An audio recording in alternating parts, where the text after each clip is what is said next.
I've got a quick episode for you today, because my stomach hurts and allergies will not leave me alone. These are stories that have to do with isolation, or being alone, because you're most vulnerable when you're alone. Enjoy these isolation horror stories. Don't forget to send us your scary stories at darkstories.org. I'd love to hear about nature spirits and forest monsters. Also, share and like this video if you want to support the show. Now, let's begin.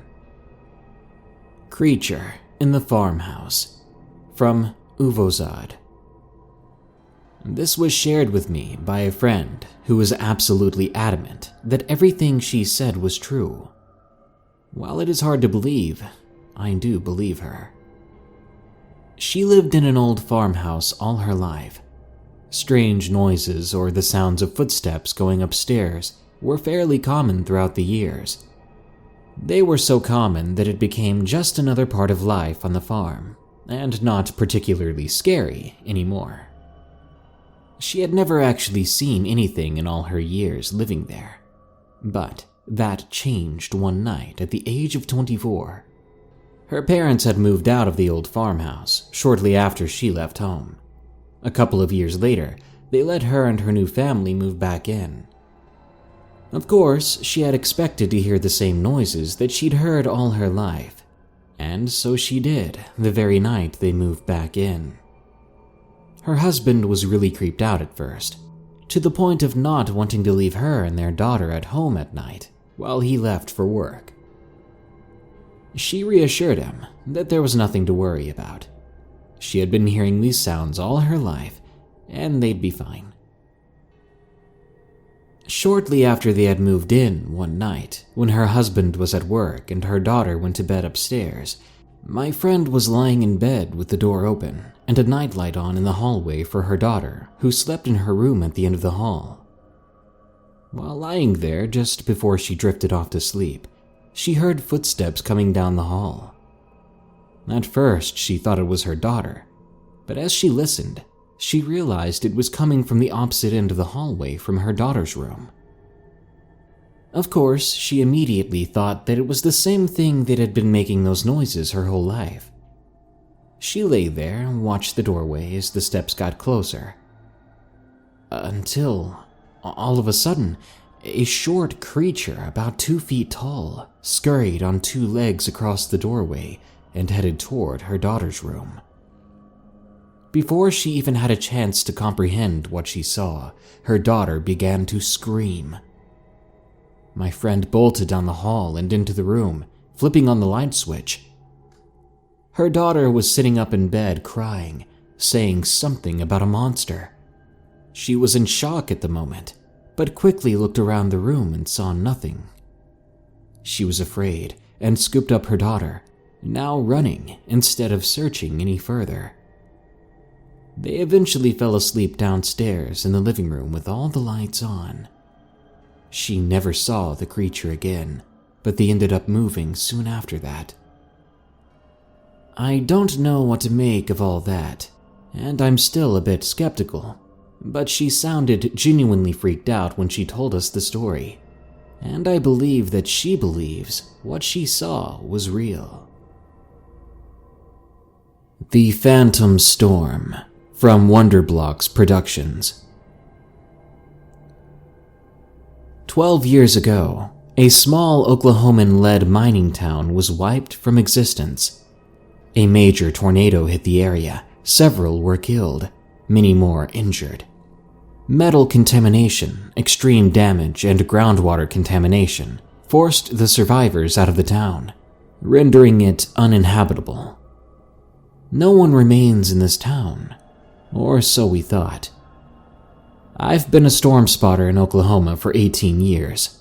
I've seen firsthand the true raw power of Mother Nature's fury. Powerful tornadoes drop from the skies of the open plains, destroying property and taking lives. Monster storms wiping entire towns off the map. I explored one of these alleged ghost towns one day.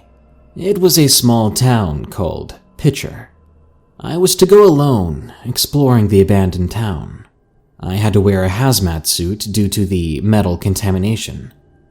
Storm activity was unusually quiet lately, so I decided to make the drive from Norman to Pitcher. Little did I know that the journey would forever change me. After an exhausting 3.5-hour drive, I finally arrived in what used to be Pitcher. The weather looked beautiful, warm and sunny. I got out of my black Ford pickup and grabbed my digital camera and tripod from the back. I wanted to take some photos of the decaying buildings. I didn't have to walk very far, as the town had a total land area of only 2.2 miles. I stopped near what looked to be an old church and decided to set up my camera there. I took several photos of the area, but as I was looking over the photos, something seemed off. Within the view of the camera, there seemed to be a dark haze over the town, but when I looked up at the sky, it was clear. I looked back at my camera screen. I studied the photos intently. The haze looked like a supercell storm, but not the ones I would see on my chases. This storm was entirely different. It had an otherworldly glow to it. Again, I looked up at the sky to see that it was clear. But something felt different. I felt as though the air around me suddenly became so still that it felt like the calm before the storm. Everything seemed strangely peaceful. The sky was still clear and sunny. There was no wind nor sounds of nature. Once again, I looked at the stormy haze in my photos.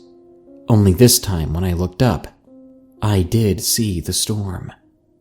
I checked the radar on my phone, but there was nothing. A sudden dreadful feeling came over me. I felt like I was being watched. Even though I was alone, I felt like someone was with me. Then, out of nowhere, at the snap of a finger, the scene turned from calm and peaceful to fierce and unpredictable. The storm was in full force. It hit like a bullet. Pouring rain, vivid lightning, and forceful winds began happening all at once. I tried to make a dash for my pickup, but I felt a force keeping me from leaving. At that moment, I felt an incredibly strong wind spinning all around me. I was slowly being lifted off the ground.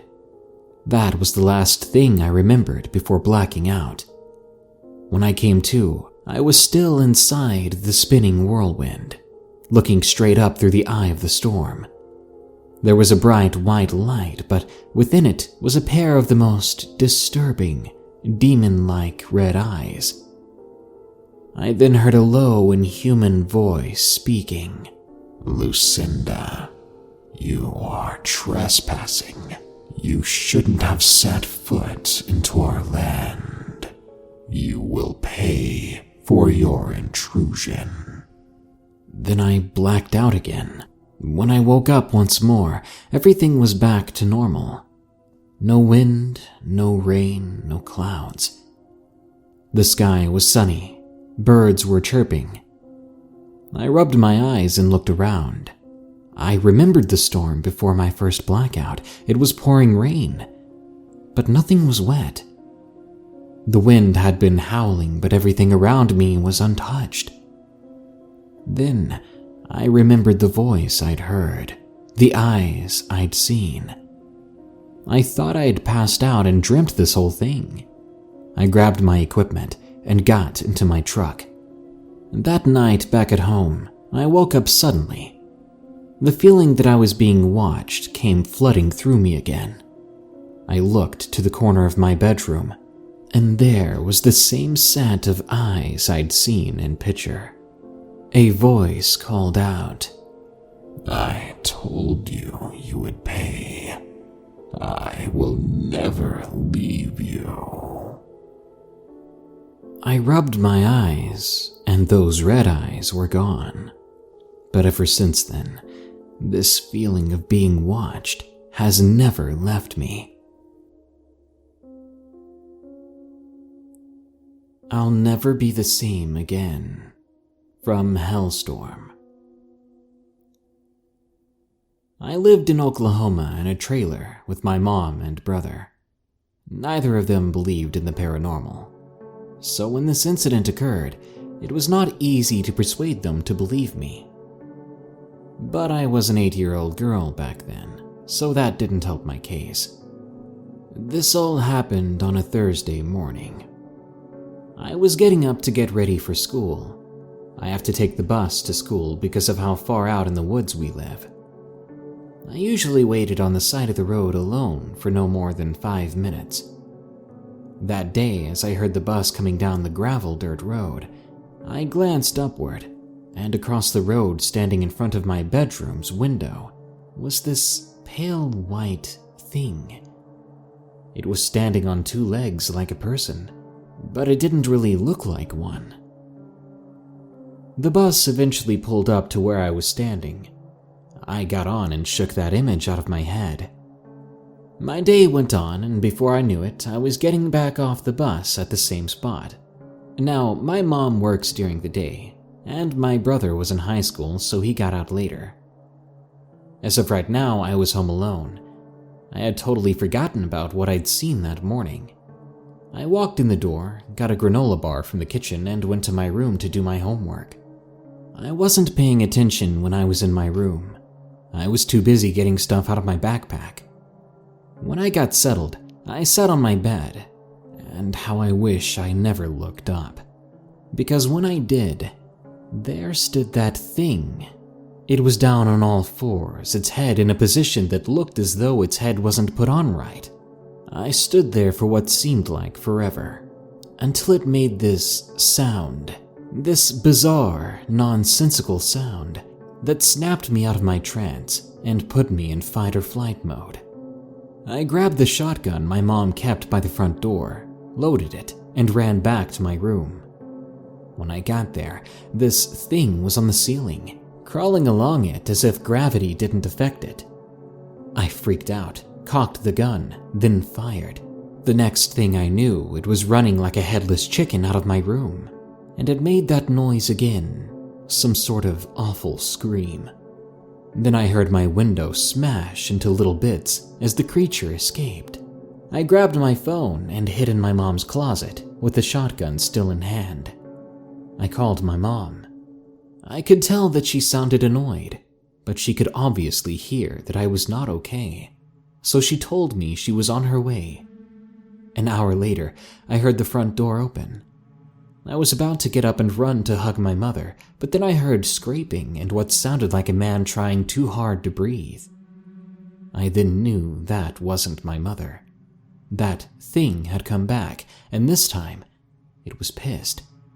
I continued to listen closely, quieting my own breathing so I could hear where this thing was going. It started to sniff around as though it was trying to catch my scent. Then it made the sound again. I was trying so hard not to cry or scream as I heard it starting to get closer. I tightened the grip on my shotgun and prepared myself for the worst. I looked up to see the doorknob starting to twist. I thought to myself, this is where I die. I'm going to die in a closet from something that shouldn't exist. Just as I was preparing and accepting the fact that my life was going to end, I heard a beautiful sound. A car was pulling into the driveway. The creature heard it too. It screamed again, and I saw my chance to escape. I kicked open the door, pushing the creature back. I took aim with the shotgun to fire at it again, but it was scurrying away out of the house. It was limping. I knew I'd hit it the first time. My mom came over to me holding a PVC pipe, obviously unsure but terrified of what to expect. When I saw my mom, I was beginning to feel woozy. I passed out, only to wake up at the hospital. At some point in time, that creature had clawed my side pretty good. But luckily, I was fine. My family moved from that trailer soon after. We moved out so fast, we didn't even grab all of our things. This encounter changed the way I look at the world, specifically the paranormal and supernatural. I don't think I'll ever be the same. Sometimes they just want to be heard. From QueenBee. Several years ago, I was working as a PSW, a personal support worker, in a retirement long-term care home while going to school for nursing. The job was grueling and gross, but so rewarding. Working with the dying, though, does mean that some of them aren't willing to leave the last home they ever knew, even after they've passed away. These are some of the stories of ghosts of that building and my experiences with them. We had a man pass away earlier one day, before I came in for my midnight shift that night. He was one of mine, which is to say I was often the one doing his and his late wife's care, day in and day out. I was sad to see him go. He had always been a joker, and was always good for a laugh. He loved to play pranks on the staff and his friend at the home. Everyone generally liked him. That night I was alone in the basement in the building's laundry room. Part of our duties were cleaning and laundry, and half of the day's laundry, or more, is done at midnight, as the night can be quiet.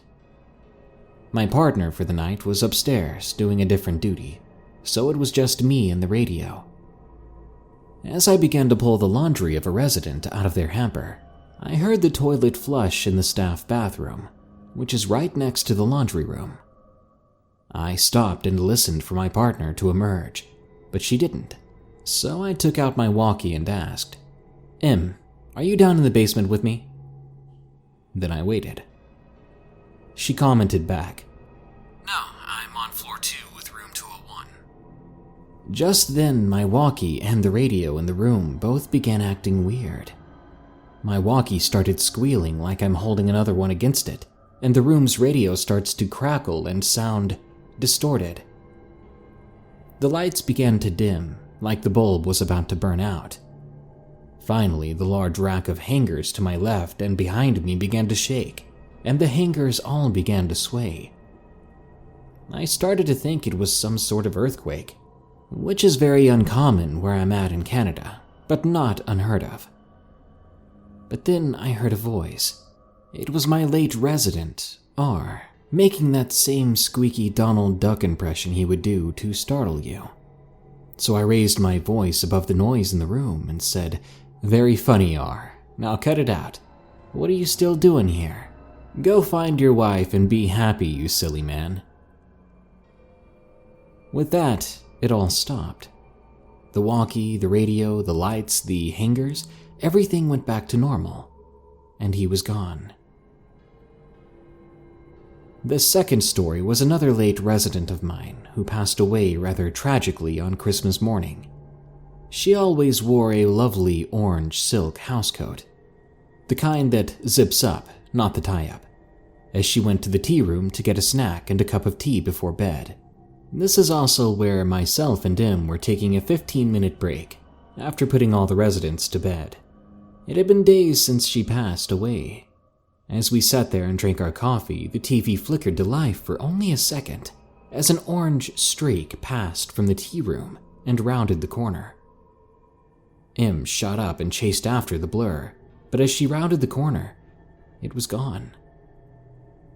I don't know why she lingered there. She hated living in there, but she would be seen many more times after.